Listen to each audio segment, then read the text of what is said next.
Okay. Shabbat Shalom. Amen. And welcome to anyone watching us on YouTube. We are recording this week again because we haven't got this in our set of Torah portions, so we got a chance to read it again and record it.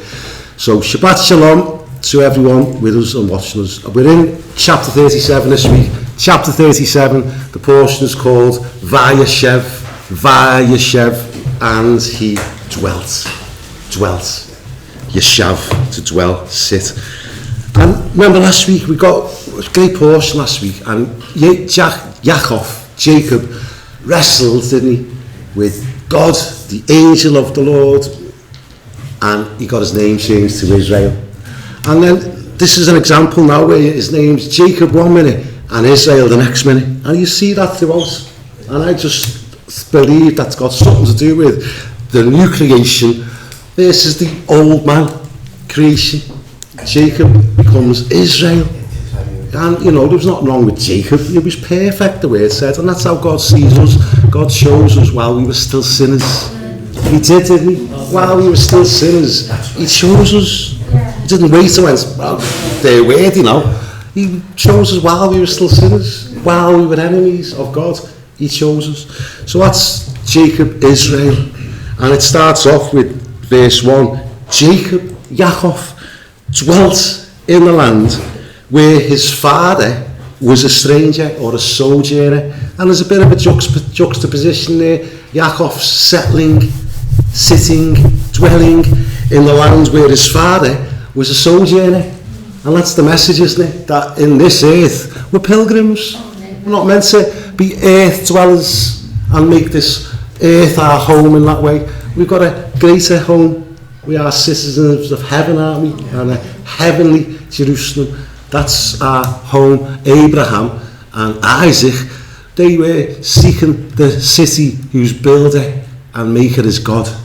And that is the attitude of a pilgrim.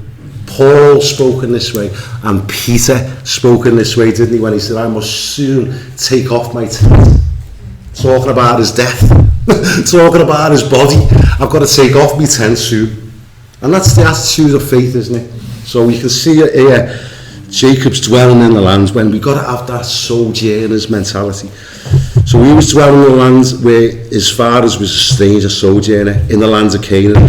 This is the history or the generations, it says, of Jacob. And there's two main people that this portion deals with. And it's Joseph, isn't it? And then that chapter 38, when it's Judah. These are the generations of Jacob. And it's going to focus on two of them, mainly Joseph and Judah. And they'll become two separate houses, won't they? The house of Joseph will become the house of Ephraim, which will become the house known as the house of Israel. And the house of Judah is another house, isn't it? Two houses. And they will both come together in the hand of Messiah, it says in the end days. In Ezekiel, it tells us, doesn't it? That two sticks, one is Ephraim and his companions, one is Judah and his companions, and they will come together. And that's a great end to the story, but we have to go through this bit first, when there is not much unity between these brothers.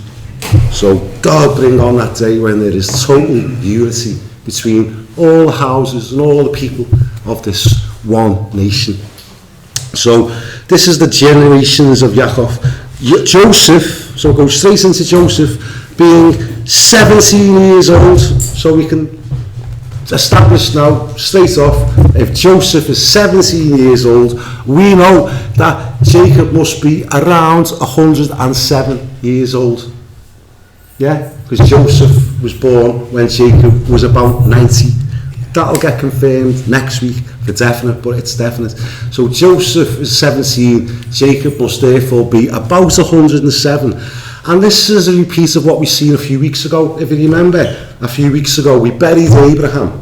Remember, we buried Abraham, and Abraham, how old was he when we buried Abraham? Or when he got buried, he was 175, wasn't he? And then that was the end of that portion. And then the following week, we picked up the story with his son Isaac. And Isaac had Jacob when he was 60 years old. Well, how old was Abraham when he had Isaac? 100 years old. So if Jacob was born when Isaac was 60, he just buried Abraham at 175. Abraham was still alive when Jacob got born.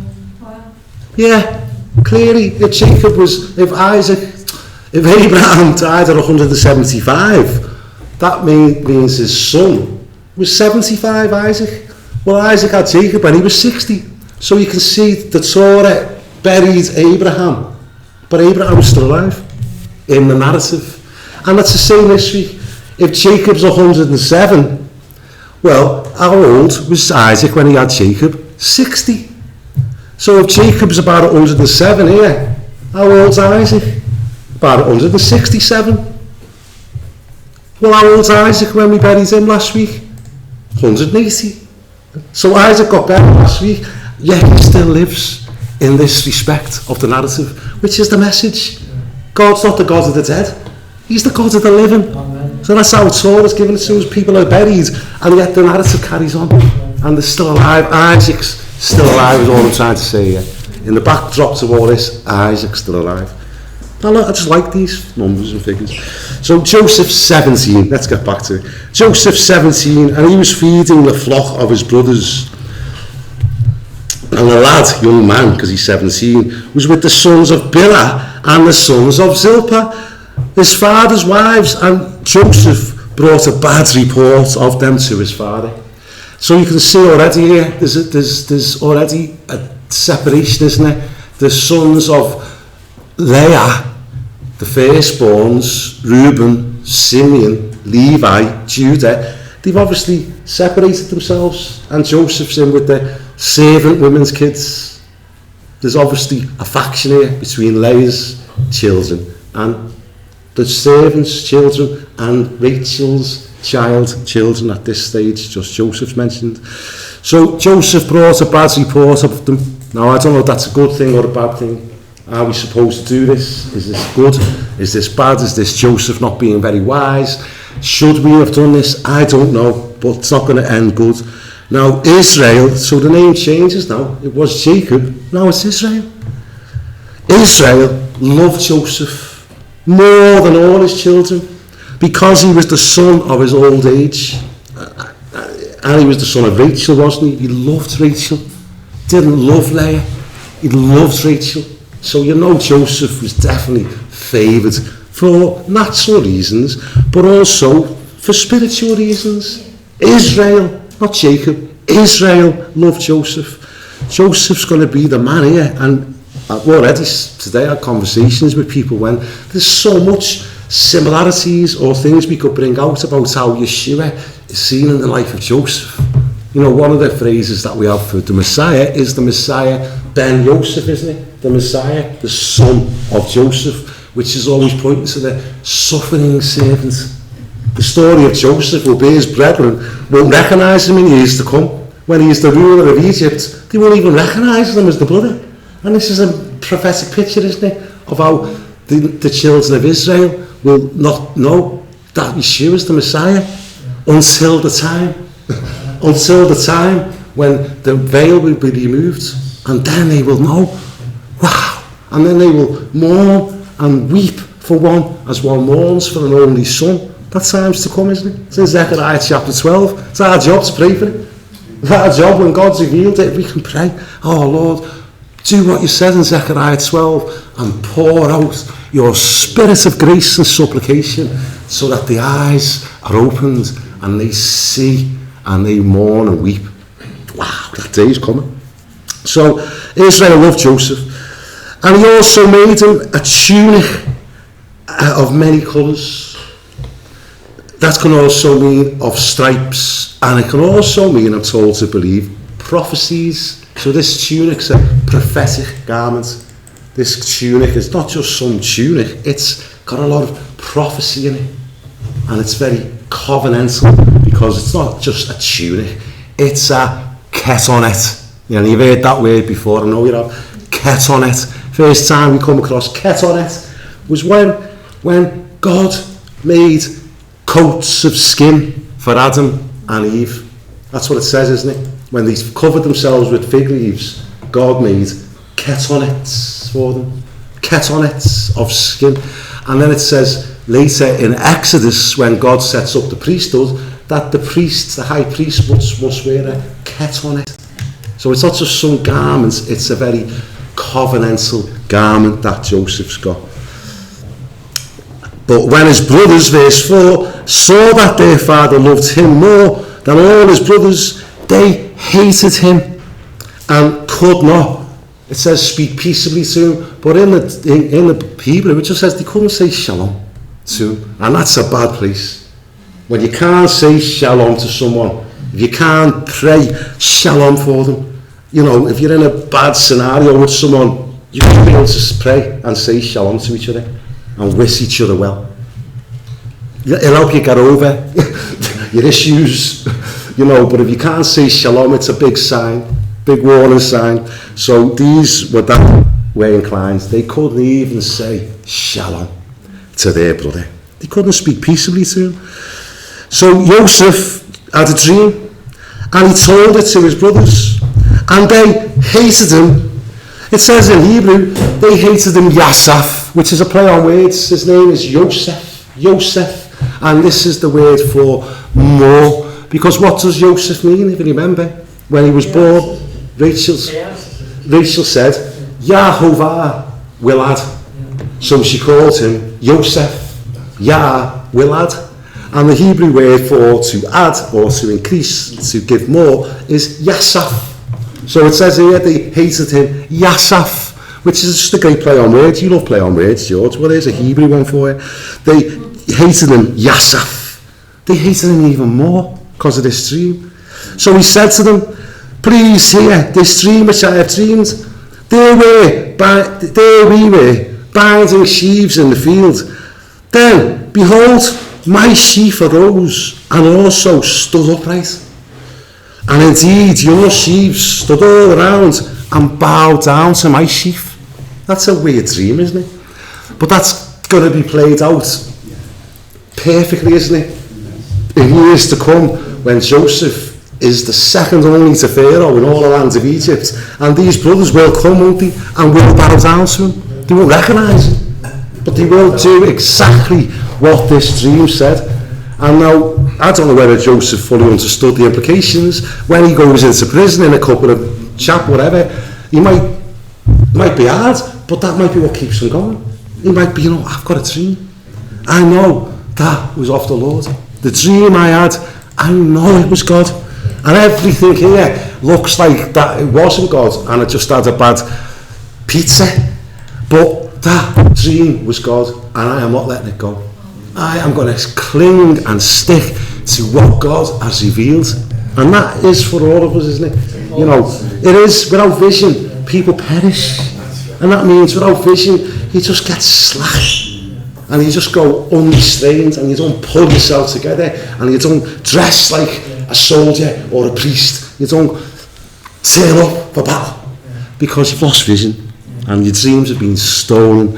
And that's what the devil wants to do, isn't it? But it's time to cling to it now and go, no, I have got a dream. I have got a dream. And if we haven't got a dream, we need to get one. We do, don't we? We need to get the dream, get the vision back. Yeah, and maybe be careful who you tell. You know what I mean? Maybe keep some things close. I don't want to make a judgment call on anyone here. I'm just saying, is it the right thing to do? Should he have held these things in? Was it right to tell everyone? Well, it doesn't really matter what I think, because it tells you at the end of this story in Genesis chapter 50, and Joseph says, lads, don't blame yourselves. What you've done out of wicked acts, let's have it right, you had no good intentions here, but it doesn't matter. God did. God meant all of this for great deliverance. And this is already a picture of Yeshua, isn't it? God sent his son. I mean, we've got the prophecies. You're not going to read it, how they're going to treat him. It tells you in Isaiah 50 what they're going to do. They're going to pull his beard out of his face, spit at him, mock him, crucify him. It was all there. God wasn't shocked him. I didn't think this was going to happen. He sent him. He told him what to expect. Yeshua knew what was coming. He said at the Last Supper, they hated me without a cause. He was quoting the Psalms and he said, look lads, this has got to be fulfilled. I'm going to get nicked. I'm going to be getting battered soon. This has got to happen. For the scriptures to be fulfilled, they hated me without a cause. Joseph's a picture of the suffering servant. The ones the Jews weren't expecting. Didn't expect the Messiah to suffer. Didn't expect the Messiah to have to go through what he went through. Thought he was just going to conquer. Well, he's going to. We're going to read about that in a minute. Yeah, we are. This dream, so he's told him. And his brothers, verse 8, said to him, shall you indeed reign over us? This is how they treated Yeshua. We don't want this man to rule over us. Or shall you indeed have dominion over us? So they hated him, Yasaf. They hated him, Yasaf, even more for his dreams and for his words. Then he dreamed another dream and told his brothers and said, look, I have dreamed another dream. This is brilliant because God communicates this way. You know what? I can't think of anyone, and if you can't tell me, I can't think of anyone in the Bible that has more dreams than Joseph, and not this Joseph. Not this Joseph, because he has 2 dreams according to the word of God. There's another Joseph that has more dreams. Joseph, the husband of Miriam. He had dreams, didn't he? He had a dream about his son. When Joseph was like proper going, what's going on here? What's going on with Miriam? I haven't been near her, and she's 3 months pregnant. Well, we'll see another woman who's 3 months pregnant in the next chapter. 3 months. And when Miriam's 3 months pregnant, Joseph's like in great distress, isn't he? What am I going to do here? He didn't want to hand her over and get her killed, but he wanted to do the right thing, and he was worried. So what did God do? Give him a dream. Gabriel turned up and said, don't worry, this is of God, and you're going to have a son, and you're going to call his name Yeshua. Amen. Dreams. Then, as you're saying, Marion, a couple of years later, another dream. Flee to Egypt. Herod's looking to kill him. Flee to Egypt. Then a bit later, another dream. Go back. Go back. That Herod's dead now. Go back. Why? So that it will be fulfilled what was spoken by the prophet Hosea. Out of Egypt I've called my son. Hallelujah. Thank God for dreams. Thank God for dreams. The prophet said in the last days, your old men will dream dreams. Hallelujah for dreams. There's a lot of repetition in this portion today because this chapter's got dreams. Then we'll have more dreams, won't we? At the last chapter of today will be chapter 40, when the butler will have a dream and the baker will have a dream. Next week there'll be more dreams. Pharaoh will have a dream. Job 33 says this is how God operates. In the middle of the night when he puts men to sleep, he gives them dreams. Let there be dreams again, Lord. Dreams that of heavenly instruction and revelation to us, and dreams that we can just have dreams, Lord, in this life. Dreams that are not nightmares, but dreams that direct us, Lord, and just reveal your plans to us. Your will, Lord. You've said you will give dreams to old men and visions to young men, and upon your handmaidens the Spirit of the Lord will be poured out. So that's great. Then he said another dream, and he said, this time, it's verse 9, the sun, the moon, and the 11 stars bow down to me. So he told it to his father and his brothers, and his father rebuked him and said to him, what is this dream that you've dreamed? Shall your mother and I and your brothers indeed come to bow down to the earth before you? And his brothers envied him. But his father kept the matter in mind. He's brilliant, Jacob, isn't he? Israel. Remember last week when his daughter got raped and he held his peace? He went, I'm going to wait. I'm going to see what God wants to do. I'm going to trust God in this. And that's what he's doing now. I know you're in this, Lord. I might not be able to work it all out. My flesh might be going, what? You think I'm going to bow down to you? But hang on a minute. I'm not going to make a rash judgment here. I'm going to just hold my peace again. He's great, isn't he, Jacob? Do you know what the word observe means? Okay, go. It's Shema. Is that when it says he kept? Yeah. Right. Shema. What's that mean then? Shema in the yeah. Well, it's the other one of guard. Yeah. When God put Adam in the garden to guard it and keep it, protect it. That's what he's doing. Yeah. Now, I'm sure there's views on this. I'm not quite sure what this dream's about. The first dream gets fulfilled, doesn't it? When all his brothers bow down to him. Does this one get fulfilled? I'm not quite sure. His mother, well, she's dead, Rachel, at this stage. So I don't know whether this is more prophetic of Yeshua. Steve, you know, the sheep speaks the everything, and the stars. Well, that's brilliant point. So he's going from an earthly dream to a heavenly dream. Sheaves are of the earth. The rest now is heavenly. So that's a great point. That's a great point. That is a great point. And this is now, as you're saying, it's heavenly bodies. And what did God call them in the beginning? Let's make Genesis 1:14 lights. Let's make lights. Let's put them in the heavens. Let them be for signs and for times. So it's all that going on here. But this portion is always read just before Hanukkah, always. And Hanukkah became known as the Feast of Lights, isn't it? And that's when Yeshua revealed himself at Hanukkah as, I am the light of the world. So whatever this dream is about, it's something I can't quite put my finger on, because it's the sun, the moon and 11 stars. And we know in Revelation, it's the sun, the moon and 12 stars, isn't it? In Revelation chapter 12. So I'm not quite sure whether this is a intermediate prophecy. If anyone's got insight, now will be the time to share. But if not, we don't know. I'm just saying this is another dream. I think it might have end time implications in it. Something to keep in our hearts. Yeah. That's what Joseph's doing. Yeah, Jacob can't work it out. What? I mean, your mother got about you know, your mother and me. Rachel's dead. What's going on here? But rather than just envy and hate him and go, oh, whatever, false prophet, keep it in your heart and meditate on these things. So, that's 11 stars, isn't it? So yeah. It's not all 12. No, exactly. But these 11 are the other 11 bow down to Joseph, when the final picture is all 12 are going to bow down to the Messiah. Yeah. You know what I'm saying? Yes. All the tribes in that respect. Yeah. The sun and the moon. You know, Yeshua is greater than all of that. You know, he is the light of the world. These are just lights that he made. Yeshua is the light. So, as I say, if there's any more insight on that, I don't want to say things I'm not sure. So, leave that at that. Verse 12, that his brothers went to feed their father's flock in a famous place now. You all know it very well. Shechem. That's where they left, wasn't it, last week, you see?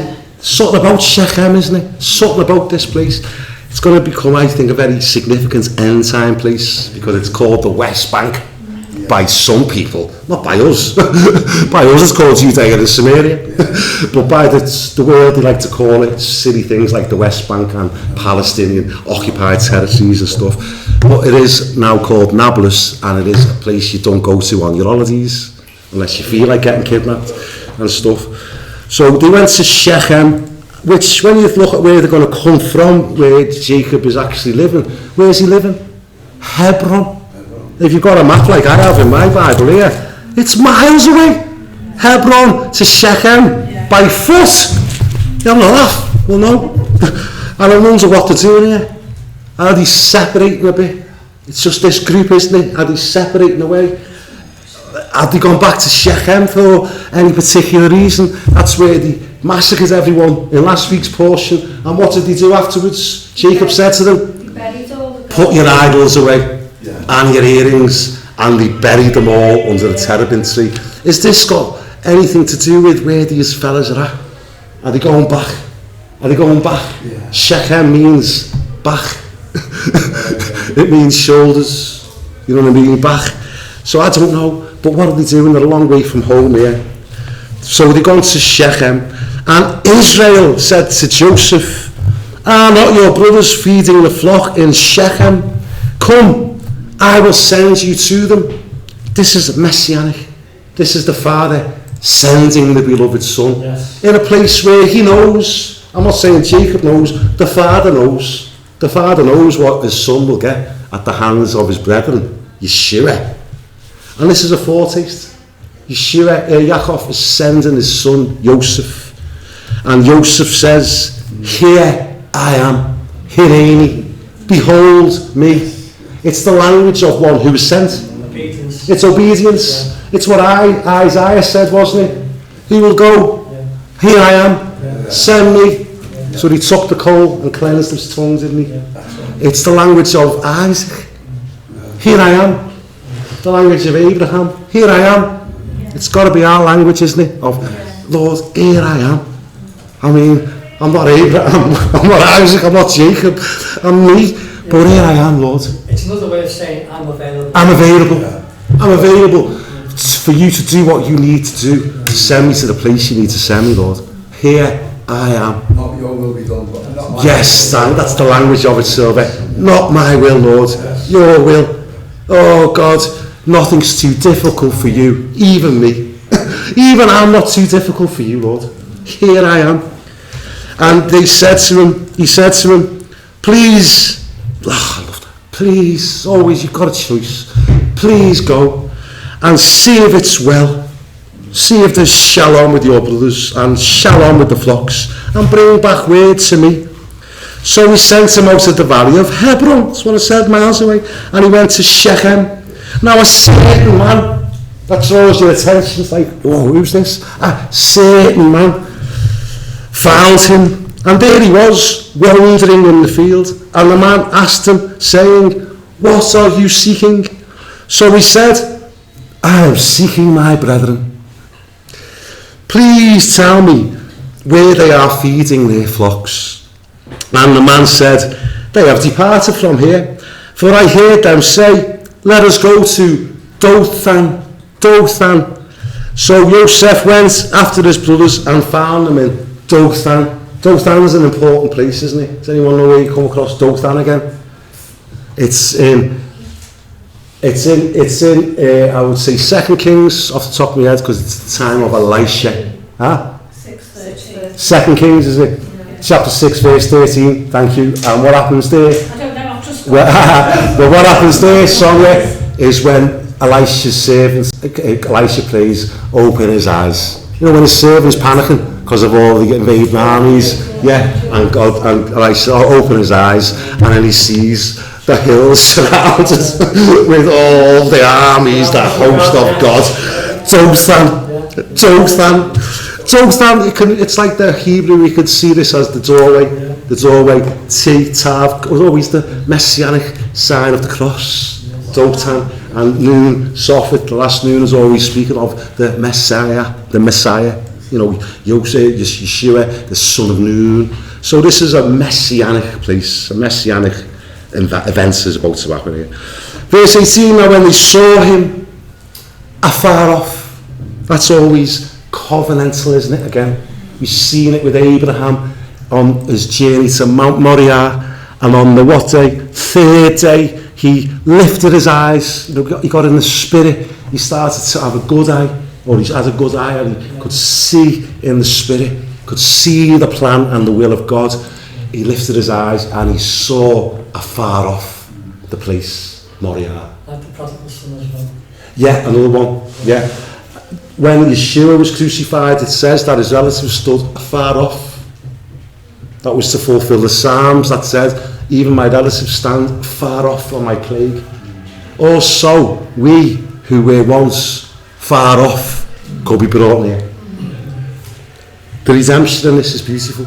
Amen. This is the wickedness of human beings to can do these things, but God redeems. Yes. Now when they saw him afar off, even before he came near them, they conspired against him to kill him. This is their brother. I mean, this is the brother. This is not some enemy. This is their own flesh and blood. Their brother, the beloved son of their father. Who's this remind you of? It just does remind you of Yeshua, doesn't it? You know, this is exactly what the Pharisees did, wasn't it? The scribes and the elders, they conspired, didn't they? from the word go in John chapter 5, wasn't it? In John chapter 5, when he raised a man on the Sabbath day who had been lame for 38 years, just because he said, rise and take your mat.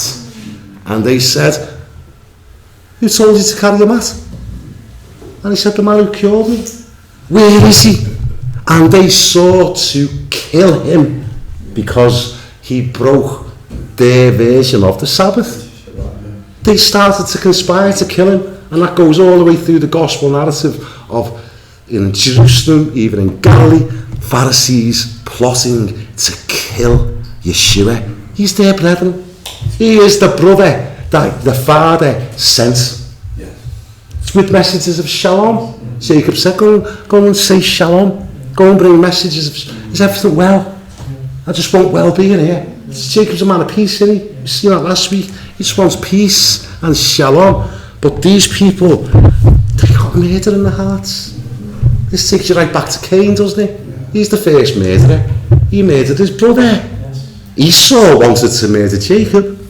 God, where does this come from? The devil. Because he's a murderer from the beginning. He puts murder in people's hearts.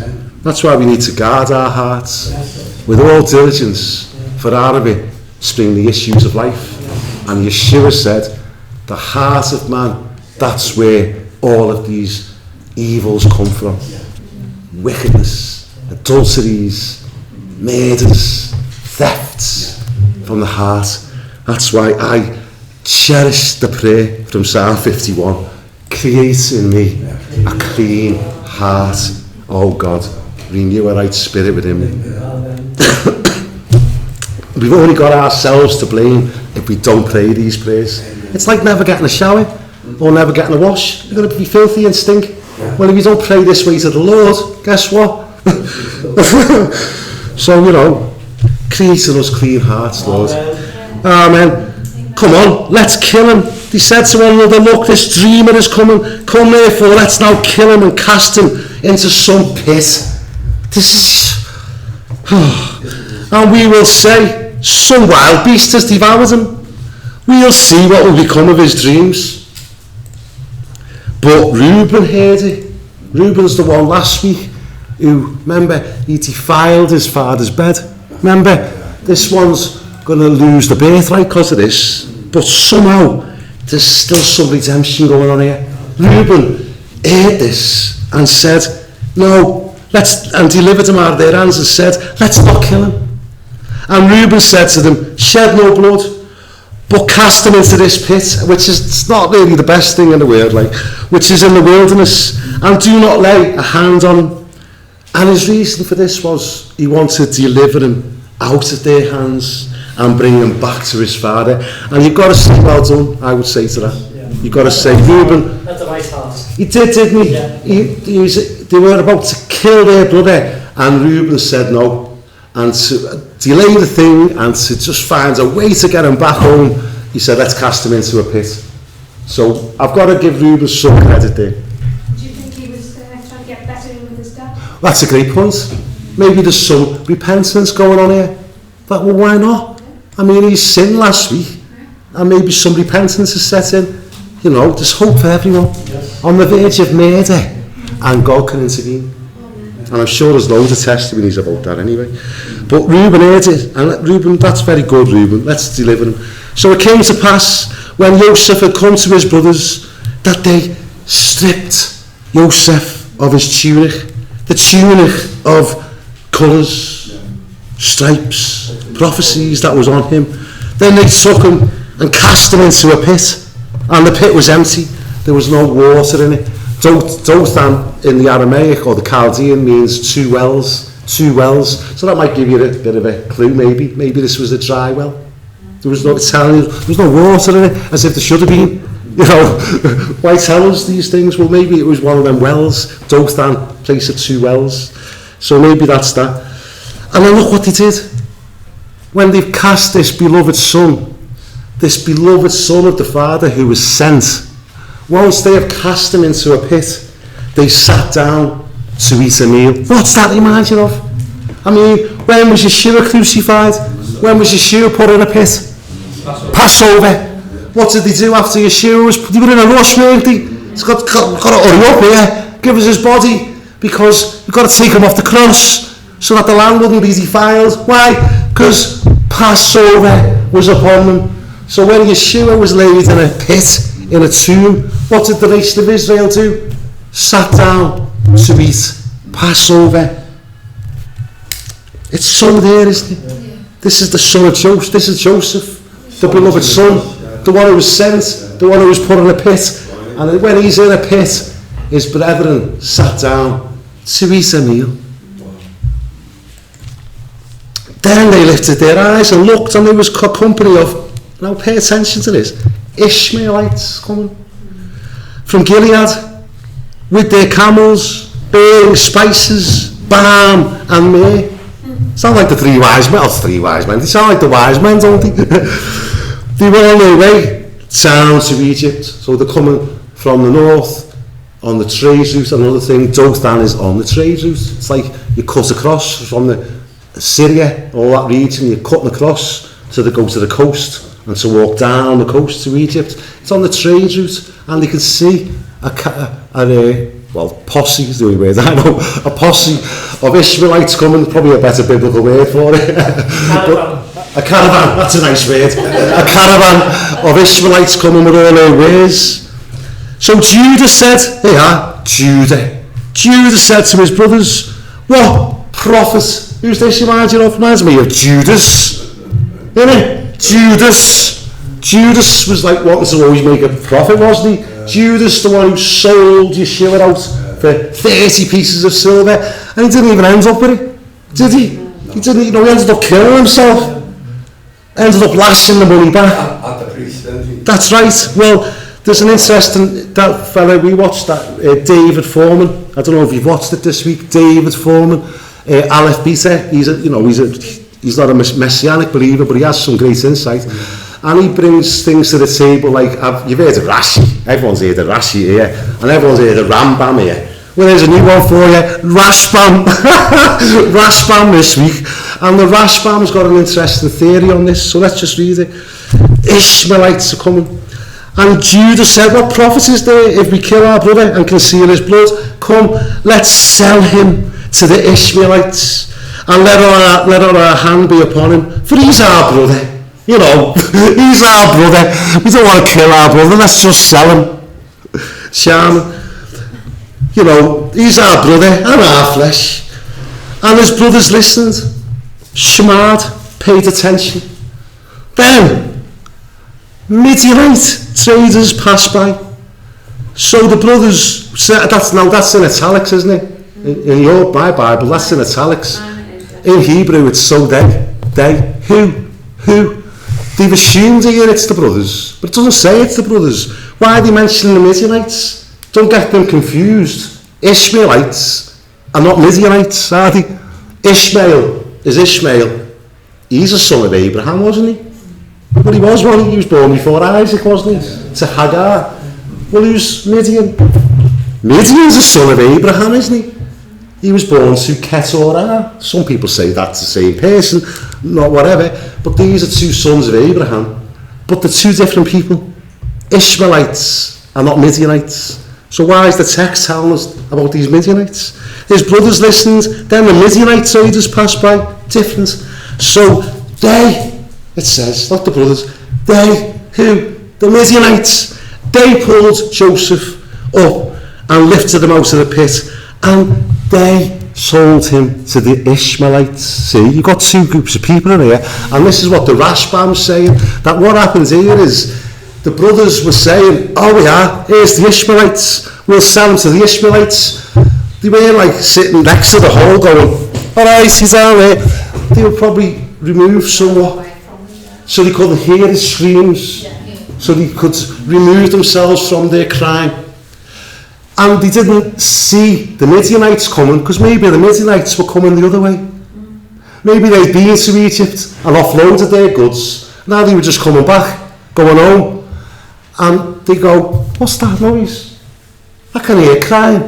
What's that in a pit? Oh, let's get him. But we've just been to Egypt. We've done our trading.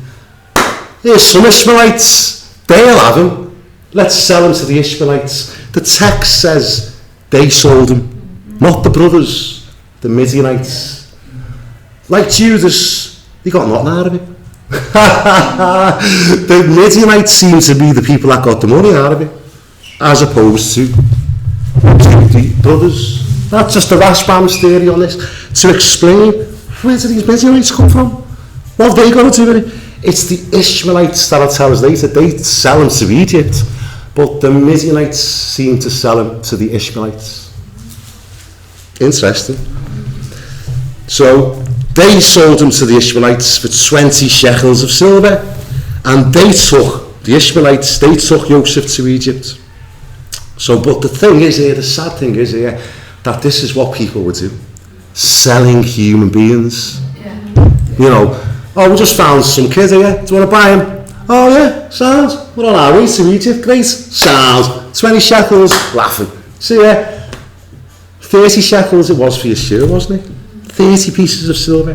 Then Reuben had a plan, didn't he? So we don't know where Reuben has been, but Reuben returned to the pit.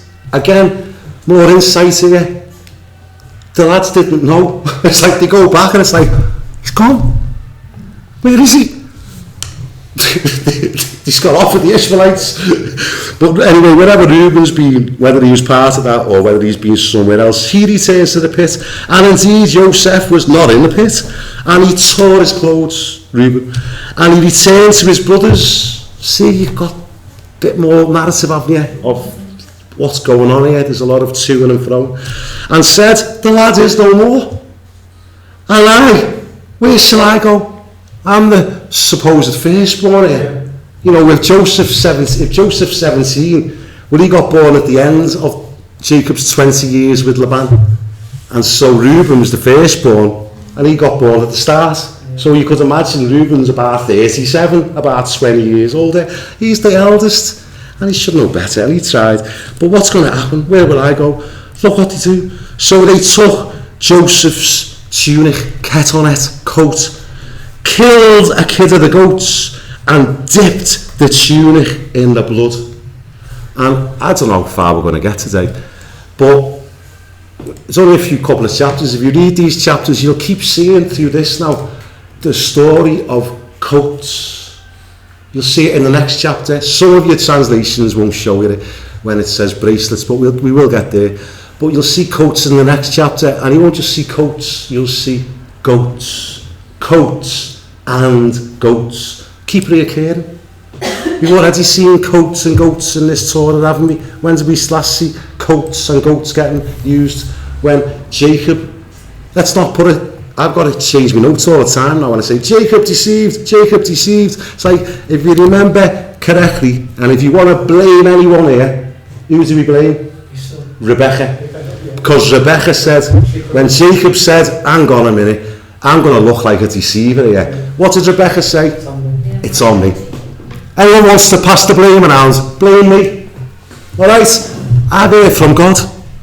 I asked God, what's going on in my room? God told me, there's two nations here. Two nations in your room. One's going to be greater than the other, and the elder's going to serve the younger. If you want to blame anyone, blame Rebecca. Please don't blame Jacob anymore, because Jacob was like, I'm going to look like a deceiver here. Rebecca said, let me take the case. So just so we stop blaming Jacob. But Jacob obeyed his mother, Rebecca, which is what the Torah says to do, obey your mother. So under protest, if you like, he obeyed, didn't he? And he put on a coat, Esau's coat, and he was covered with goat skins, coats and goats.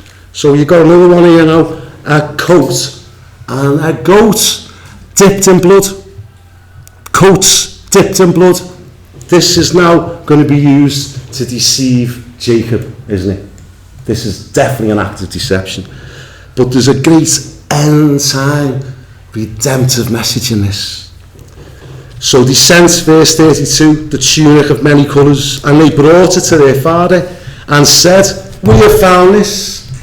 Hacha na, please discern. Do you know whether it's your son's tunic or not? Hacha na, I'm saying that because you're going to see that in the next chapter. Well, two times in the Bible you see this phrase, hake, na, please discern. So we'll get to that, we'll talk more about that in the next chapter. And he recognised it and said, it is my son's tunic, ketoret. A wild beast has devoured him. Without doubt, Yosef is torn to pieces. Then Yaakov tore his clothes, put sackcloth on his waist, and mourned for his son many days. This is what it's going to be like in the end, when Yeshua is revealed to his brethren, and they will weep, and they will mourn as one mourns for an only son. And all his sons and all his daughters arose to comfort him, and come on, you've just blagged your dad that your son, his favourite son's being killed, and you know he hasn't. You know he hasn't. You know that blood is goat's blood. And your poor dad's falling apart, and you've got to keep the blag up, keep the deception up.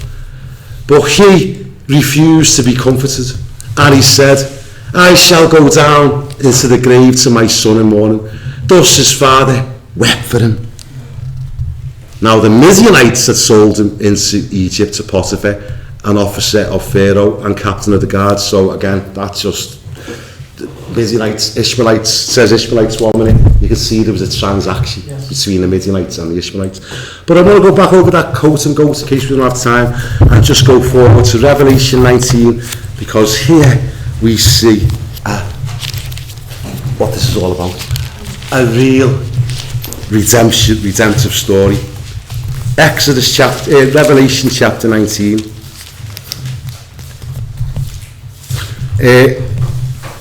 In case we don't come back to this later, in case we don't get that far, chapter 40 is the last chapter, and in that chapter the baker has a dream, doesn't he?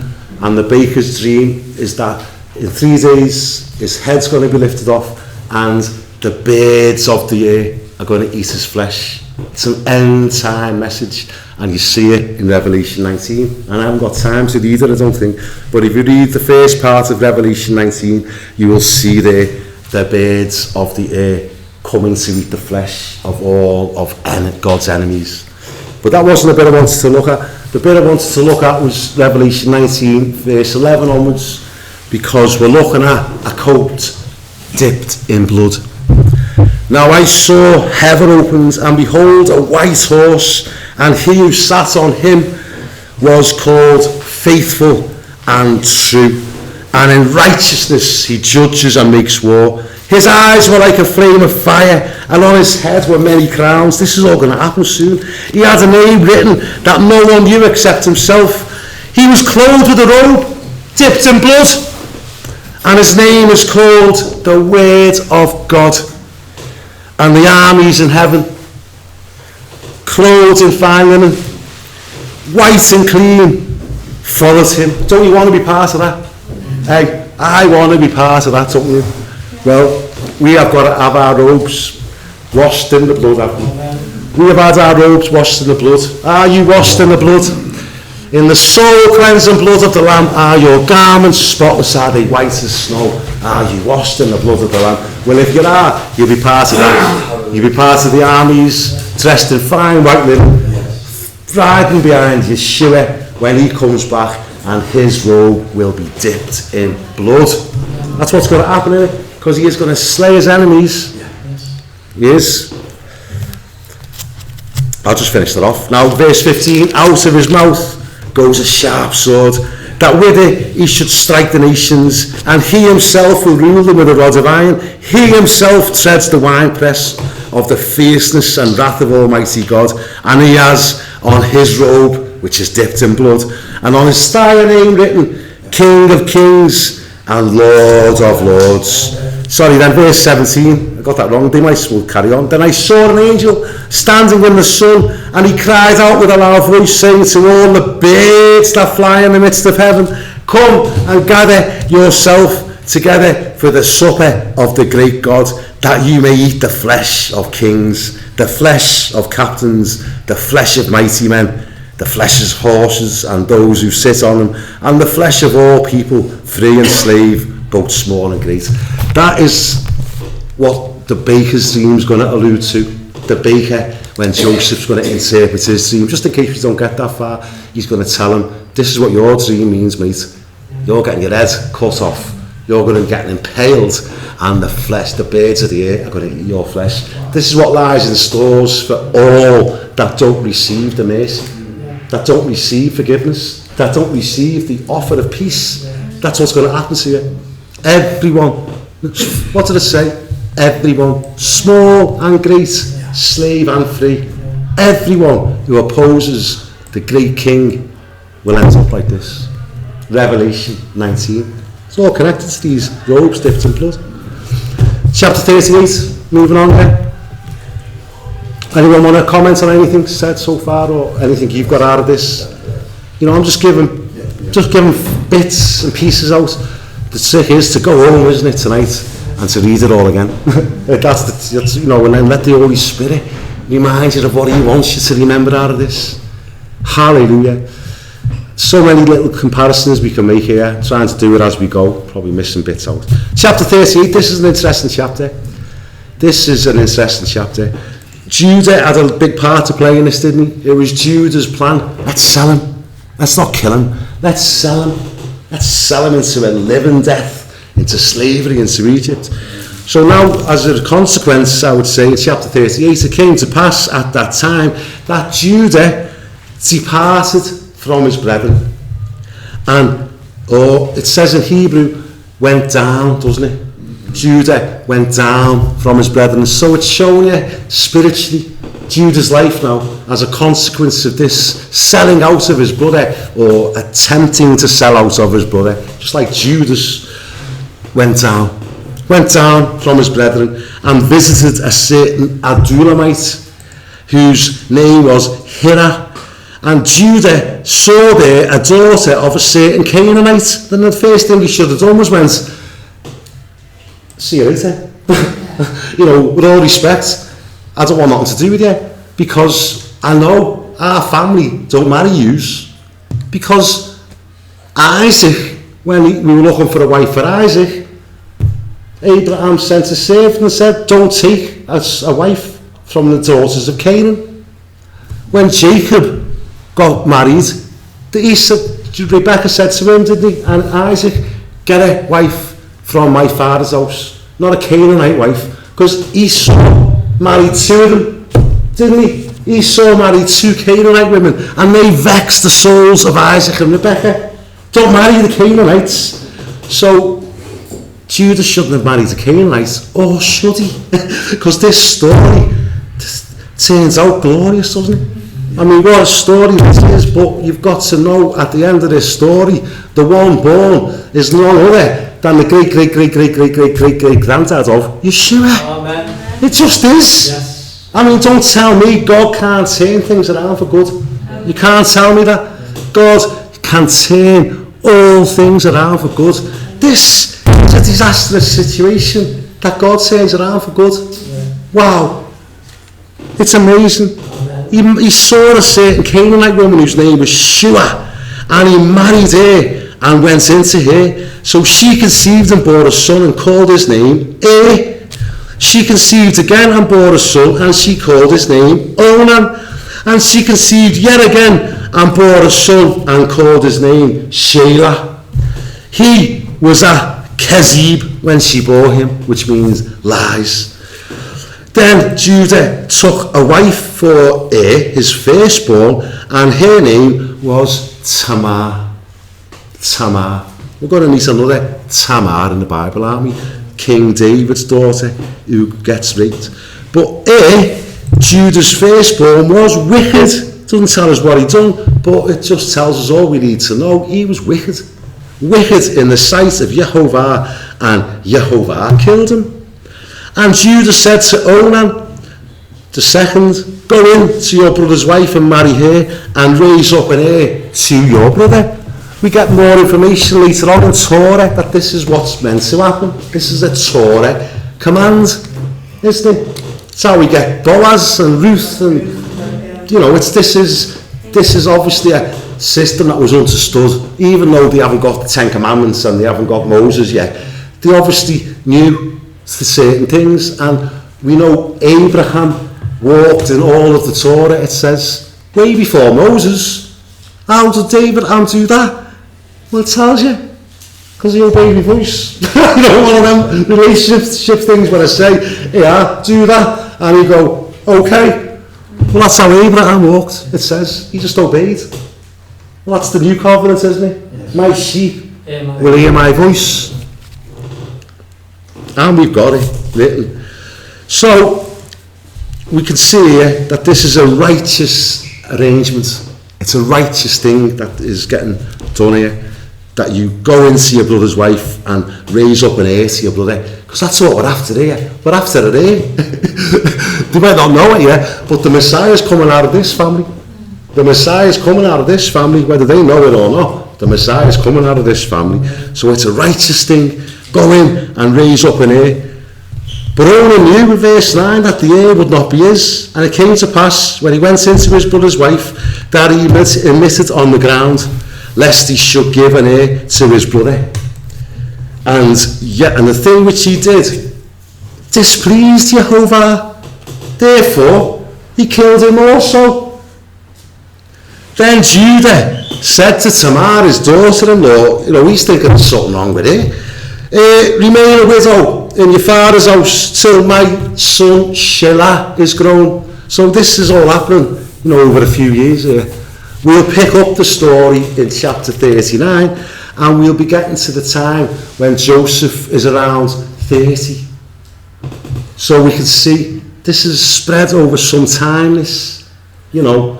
We'll get further down the story, then we'll meet Joseph when he's 39. And we will have heard a thing about Judah. So this going over 20 odd years, 22 years. That Rashi says this is a 22-year period of time. So we're waiting for Shelah to grow up now. Once you know, the first two are obviously old enough to marry and have kids. Shelah maybe just a bit young. Wait for him, and when he's old enough, he'll become the next in line to marry her. For he said, but this is what Judah's thinking, lest he also die like his brothers. There's something wrong with it. Anyone who goes nowhere here drops dead. Judah's thinking. And Tamar went and dwelt in her father's house. Now in the process of time, the daughter of Shua, Yehudah, Judah's wife, died. And I keep calling him Judah, but I just want to mention this. It's Yehudah, isn't it? Yehudah, and if you read it in Hebrew, you might get excited because you'd see his name is Yod, Hey, Vav, and you'd go, wow, this is the name of the Lord. Yod, Hey, Vav, Hey. And you go, hang on a minute, not quite. It's Yod, Hey, Vav, Dalet, Hey. It's the name Yehovah with the Dalet, with the doorway. So Yehudah is the door to Yahovah, yeah. The messianic line, you see. So Yehudah was in the process of time, the daughter of Shua, Yehudah's wife, died, and Yehudah was comforted and went up to his sheep shearers at Timnah, he and his friend, you know, the Adulamite Hira. And it was told Tamar, saying, look, your father-in-law is going up to Timnah to shear his sheep. So she took off her widow's garments, covered herself with a veil, and wrapped herself and sat in an open place, which is on the way to Timnah, for she saw that Shelah was grown, and she was not given to him as a wife. And it's going to tell us later what she's going to do is righteous. You might think, what? But you're just going to believe the commentary. The commentary, Judah himself will say she's being more righteous than me here. Because she knows, she's got sense of, I've got to bear the seed. I am married and I know it's right that I should be getting passed to the next son. I have got to bring forth a kid. And she's not, she's getting deprived. So what she does is, when Yehudah, verse 15, saw her, he thought she was a harlot because she had covered her face. Then he turned to her by the way and said, please, very nice, let me come into you. For he did not know that she was his daughter-in-law. So she said, what would you give me that you may come into me? And he said, I'll send you a young goat. Lovely. But here's that goat again. Coats and goats. Here's the goat. And she said, will you give me a pledge until you send it? And he said, what pledge shall I give you? So she said, your signet and cord. Is that what yours says? Yes. Yeah, cord. Anyone else says something else? It says, Bracelets, it says in King James. that's seal here. Your seal and it's called. Yes, signet and cord. So cord is actually coat. Coat. It's because where they get it's like a talit covering. No, it's where you get for the strands of blue lace. It means, so it's not. That's why they might have gone bracelets. Gone, oh yeah, lace around the bracelets and all that. But it's more connected with coats, and the sages all agree that it's a coat. It's a coat covering. So give me your signet coat. So you got your coat again, and your goat, and your staff that's in your hand. And we're going to see coats in the next chapter, in another act of deception, when Potiphar's wife will take Joseph's garments off him and use it and say to Potiphar, look, I've got his garments. Another act of deception. All coming together in Yeshua, because this is what they done to Yeshua, wasn't it? They stripped him of his coat, stripped him of his clothes. He's going to come back with a robe dipped in blood. It's all going to end fantastic for his people. So I want your signet, your cloak covering, and your staff that's in your hand. Then he gave them to her and went into her, and she conceived by him. So she arose, went away and laid aside her veil and put back on the garments of her widowhood. And Yehudah sent the young goat by the hand of his friend the Adulamite to receive his pledge from the woman's hand, but he didn't find her. Then he asked the men of that place, saying, where is the harlot who was in the open by the roadside? And they said, there was no harlot in this place. So he returned to Yehudah and said, I cannot find her. Also the men of the place said, there was no harlot in that place. What do you think it is? Then Yehudah said, let her take them for herself, lest we be shamed. In other words, forget about it, just drop it. Don't want anyone knowing about this. This is going to get out of order, this. It's meant to be a bit of a discreet thing that no one would know about. Just forget about it. His signet, his coat, his covering, and his staff. Only the authority symbols. This is what they were, authority symbols. Symbols of his identity, of who he was. Let her keep them. Just let her have them. For I sent her this young goat and he not found her. And it came to pass, verse 24, about 3 months after, and that's what we were saying before, it was at the stage of 3 months into Mary's pregnancy, wasn't it? Miriam was 3 months pregnant when she returned from Beersheba and came back to Nazareth. And Joseph was like, 3 months, 3 months. It was at that 3 month stage after that Yehudah was told, saying, Tamar, your daughter-in-law, has played the harlot.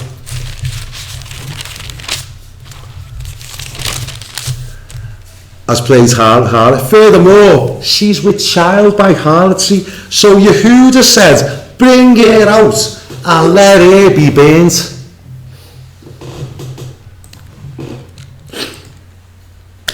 Hallelujah. When she was brought out, I mean, imagine if this would have happened. Yehudah said, bring her out and let her be burnt. Thank God Joseph wasn't like that about Miriam. And he didn't go, what? You've been where? 3 months pregnant? Kill her. You know, he pondered it, didn't he? He was distressed. He got a visitation, he got a dream of the angel, didn't he? Saying, don't worry about this. Yeah. You know, better to be like that. Hold your peace. Judah's like that. Bring her out. Let her be burnt. His child's in her womb. Tamar would have been burnt like some common witch. And Perez would have died in the womb. The messianic line would have died in the womb of these rash instructions from this self-righteous fella. What? Play the harlot. He was the punter. Verse 25, when she was brought out, she sent to her father-in-law, saying, by the man to whom these belong, I am with child. And she said, Hache, nah. Right, you know what, you went to your father and said, when you went to Jacob and said, Hache, nah, please determine, is this robe Joseph's with this blood on it? Well, yeah, Judah. Hache, nah. Please discern whose these are. The signet, the cord, and the staff. So Judah acknowledged them and said, she has been more righteous than I, because I did not give her to Shelah, my son, and he never knew her again. So he obviously didn't marry his daughter-in-law, but he acknowledged her, I was wrong and she was righteous. She just wanted the child that was rightfully due to her. She married my son, he was wicked and God killed him. The next one was wicked and God killed him. The third one I withheld from her, but she was right. She had a right to conceive of this line. She's got every right to be in the messianic line and to be known as Yeshua's great-great-grandma. She has, and she is. She is. She is. Verse 27, now it came to pass at the time for the giving birth, that behold, twins were in her womb. And so it was when she was given birth, that one put out his hand, and the midwife took a scarlet thread and bound it on his hand, saying, this one came out first. Well, he hasn't come out yet. Then it happened, as he drew back in his hand, that his brother came out unexpectedly. And she said, how did you break through? This breach be upon you. Therefore his name was called Perez. Afterward his brother came out, who had the scarlet thread on his hand. That's how she could tell, you see. Who was who? The scarlet was meant to come out first, but no, Perez came out first, and Perez means the breakthrough, doesn't it? He broke through. How did you break out first? How did you break through? And you've only got to go to Matthew chapter 1, which we won't do, but in Matthew chapter 1, Perez is there. Perez is there in the line of the Messiah. There's no doubt about it. This is Yeshua's great-granddad. And his great-grandmother was Tamar, born in this ridiculous situation. But tell me all about it. That's redemption. That's redemption, isn't it? That's what God can do. God can turn around chaos, mayhem, breaking of the law, and pay for it all, and redeem us. And that's what this is all about. It's about redemption. But his will gets done. Well, his will's getting done here. So now we go back to chapter 39. So you can see that was like a 20-year or so interlude in the life of Judah. And we started off with, these are the generations of Jacob, and you've got Joseph and Judah as the two main characters that come out of this. Your Messiah is Yeshua, the Messiah, the son of Joseph, and he is Yeshua, the Messiah, the son of David, which is the line of Judah. So you've got both aspects here of this Messiah. Messiah of Joseph, son of Joseph, and son of David.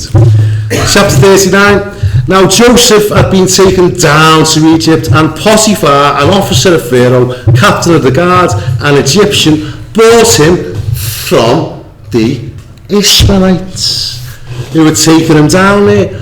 Jehovah was with Joseph. Hallelujah. He was with Joseph, and he was we looked at this the other week, he was a prosperous man, a successful man, and we looked at that biblical doctrine of prosperity in detail more the other week in Genesis chapter 24, because that's when you're seeing this word all the time. You only see it in Genesis 24 loads of times, and here about Joseph. And who was the one that was prosperous in Genesis 24? Abraham's servant. when he kept praying and testifying to everyone, going, wow, God, Yehovah has made my way prosperous. And we defined it then. Biblical prosperity is succeeding in doing the will of God. The servants of Abraham is saying, God's made my way prosperous because I have found a wife for Isaac. And Joseph is in prison here, but God's with him, and so he is prosperous. That's the prosperity doctrine. That's the prosperity doctrine. The prosperity doctrine is God's with you, and God's making his will come to pass in your life. That's prosperity. That's biblical. I want to be prosperous. I want to be into the prosperity doctrine of success in doing God's will, knowing that God's with me. So God's with him. He's made his way successful, and he was in the house of his master, the Egyptian. And his master saw not just that God was with him, but he saw that Yehovah was with him, and that Yehovah made all he did to prosper in his hands. And how would he have known this? How would he have not gone, in Egypt you'd have gone, oh, the gods of fortune must be with you. Oh, the gods of great success are with you. And we had all kinds of gods, didn't he? But at this stage in the proceedings, Egypt has already got knowledge of Yehovah, and that was from Genesis chapter 12. Because it was only, it wasn't that long ago, was it, that Abraham was around? It wasn't that long ago. And Abraham went down to Egypt, didn't he? And said to his wife, Sarah, they're going to want you. Yeah. Tell him you're my sister. Mm-hmm. And God cursed Pharaoh's household. And then God delivered Sarah and healed Pharaoh's household, didn't he? And they must have gone, wow, don't mess around. And it's not that long ago in their history. They would have known these things. And so Potiphar is on it. And also it would have helped him to have said to this lad, what's your name? And he's gone, Yosef. Oh, that's a lovely name. What's that mean? Oh, it means Yehovah, lad. You're sure this is how Potiphar knew? It's not just some weird god. The gods they had with crocodiles and cats and dogs, whatever kinds of gods they had. Potiphar knew this is no other than the one true God, Yehovah. He knew it was Yehovah. That's what God's looking to do, isn't he? Let people know who he is, that he is the one true God, the name Yehovah. So the Potiphar knew this. So there's great hope for the world that they can discern these things. If we will show the blessings, if we will be like Joseph and be blessed and succeed and prosperous, and people can know, oh, God's with you. Yah is with you. Yeshua is with you. Because his name's Emmanuel, isn't it? Yeah, it is. So it was from that time. So Joseph found grace, favour in his sight, and served him. Then he made him overseer of his house, and all that he had he put under his authority. So it was from the time that he had made him overseer of his house and all he had, that Yehovah blessed the Egyptian's house for Joseph's sake. Amen. It's for your sake, this, Joseph. I want everyone to know I'm with you, mate. I want everyone to know I'm with you. So he blessed the Egyptian's house for Joseph's sake. And the blessing of Yehovah was on all that he had in the house and in the field. Thus he left all that he had in Joseph's hand, and he did not know what he had except for the bread which he ate. I mean, Joseph here has got some authority, hasn't he? Potiphar is chief of the guard. Potiphar is ruling the roost, and Joseph has gone into the top place of authority here. He is the chief of staff, really. Chief of staff, let's say. So Joseph, he was handsome in form and appearance. The very same word that's used of his mum, Rachel. When it said that that Yaakov didn't love Leah, but he loved Rachel because she was beautiful. Well, it's the same language here. Joseph takes after his mum, and he is also very, very pleasing to look at. Very good looking, of form, very fit, good looking man. And it came to pass in verse 7, after these things, that his master's wife cast longing eyes on Joseph, and she said, lie with me. But he refused and said to his master's wife, look, my master does not know what's with me in the house, and he has committed all that he has to my hand. There is no one greater in this house than I, nor has he kept back anything from me but you, because you are his wife. How can I do this great wickedness and sin against God?"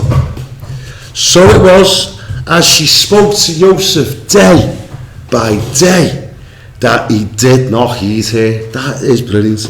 To lie with her or to be with her. But it happens about this time when Joseph went into the house to do his work and none of the men of the house was inside, that she caught him by his garments, saying, "Lie with me." But he left his garment in her hand and fled and ran outside. And so it was, when she saw that he had left his garment in her hand and fled outside, that she called to the men of the house and spoke to them, saying, "See, he has brought in to us a Hebrew, one who has crossed over to mock us. He came into me to lie with me, liar, and I cried out with a loud voice, 'You liar!' And it happened when he heard that I lifted my voice and cried out, that he left his garment with me and fled and went outside." It's just lies, isn't it? Nothing but lies. So she kept his garment with her until his master came home. Then she spoke to him with words like these, saying, "The Hebrew servants whom you brought to us came in to mock me. So it happened as I lifted my voice and cried out," because that's what the Torah says, isn't it? If a maiden is attacked, if she lifts her voice to cries out, she is acquitted. Yeah. She is exonerated. She did all that she could. If she doesn't lift her voice to cry out, she's guilty. Yeah. So there as well. She was obviously a willing party. Yeah. But the Torah says if she lifts her voice to cry out, then she's exonerated. So, she's just twisting it, isn't she? It's just the devil twisting things again. So she said, when I lifted my voice to cry out, that he left his garment with me and fled outside. So it was, when his master heard the words which his wife spoke to him, saying, "Your servant did to me after this manner," that his anger was aroused. Then Joseph's master took him and put him into prison, a place where the king's prisoners were confined, and he was there in the prison. This later, and next week we'll see it again. This prison is also called next week, and at the end of this chapter today, a pit. It's the very same word that was used when Joseph was thrown into a pit by his brothers. It's the same word. It's the same word that's used in the Psalms to talk about hell, to talk about the place of the dead. Pit, grave, same word, same word. This is what we're saying. Thanks, Barry. We're trying to show you that this is the same language here, that Yeshua was put into a pit. Yeshua was put into a pit, just like Joseph was put into a pit by his brothers. Now he's being put into a pit in this situation, but out of this pit, he will emerge, won't he? Amen. He will emerge, not just yet. Next week he will emerge, and within a short space of time, he will go from the pit to the palace, if you will, because he will become the ruler of all Egypt. And it's a picture of the Messiah again, that in the same way he went into the pit of the grave, he will emerge and he will rise and become the ruler of all the earth. So Joseph is a picture of the Messiah, but you've got to have this pit first, you see.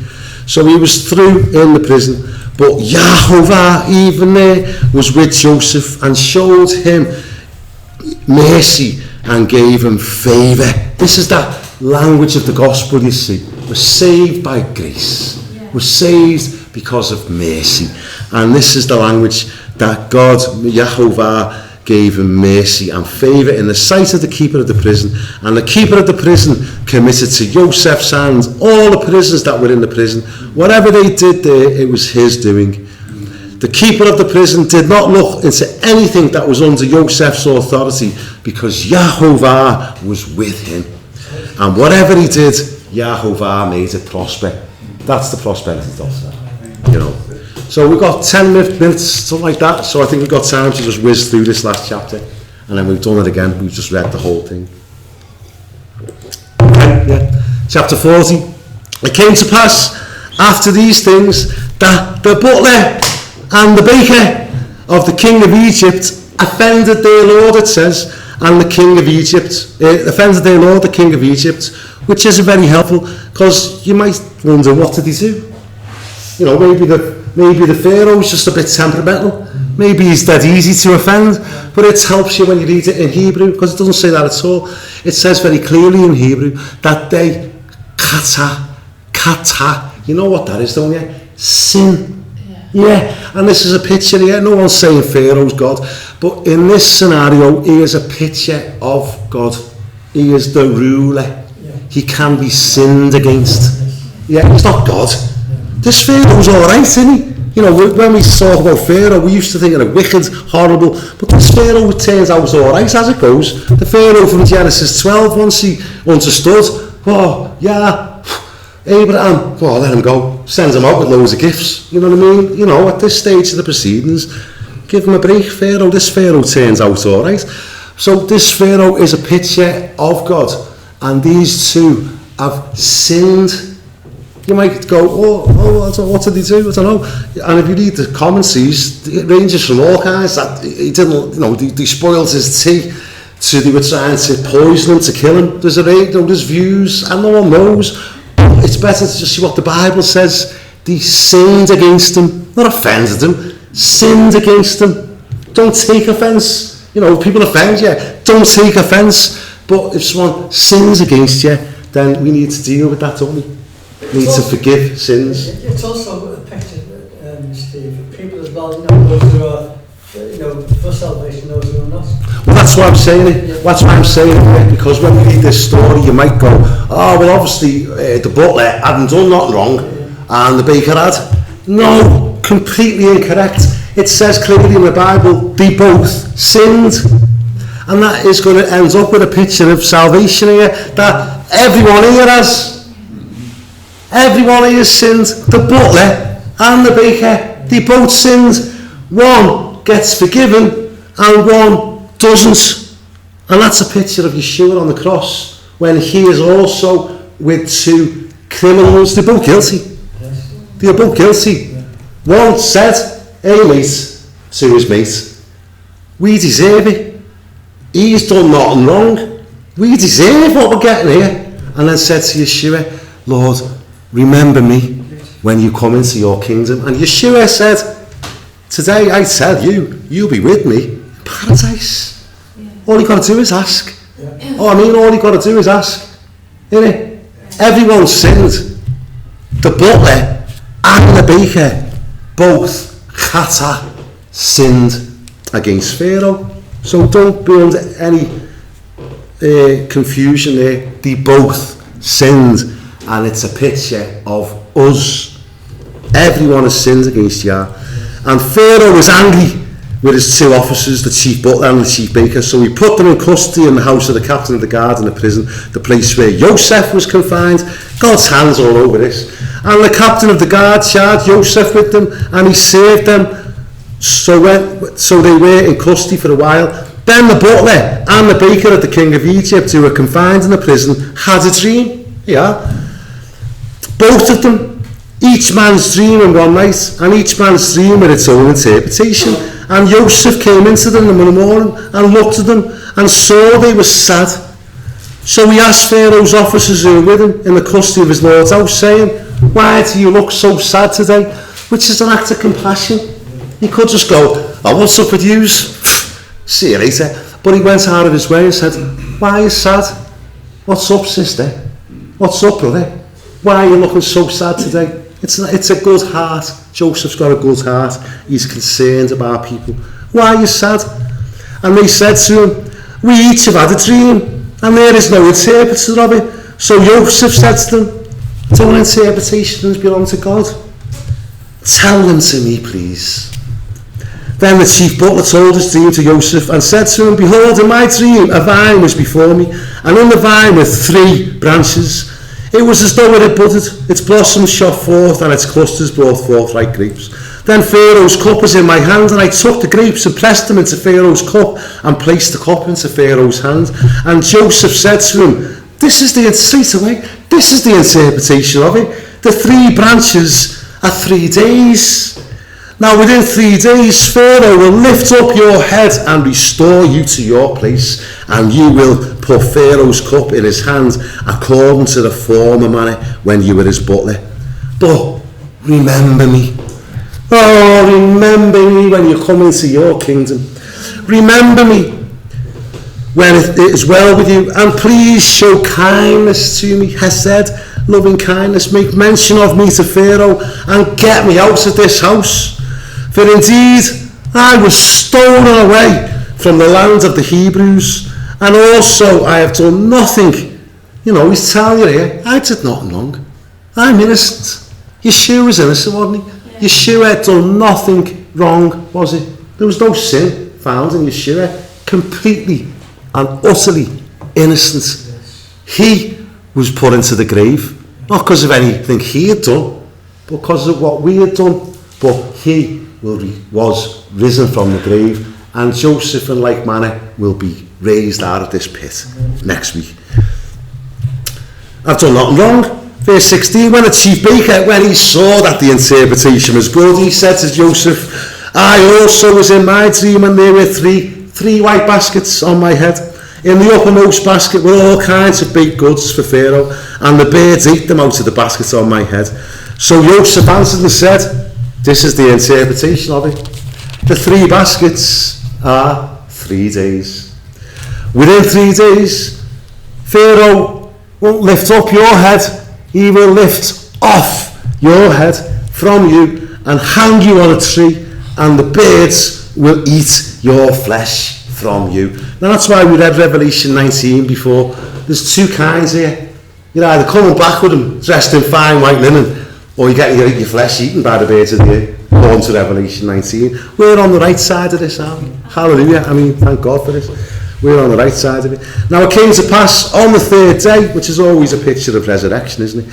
Which was Pharaoh's birthday, that he made a feast for all his servants, and lifted up the head of the chief butler and of the chief baker among the servants.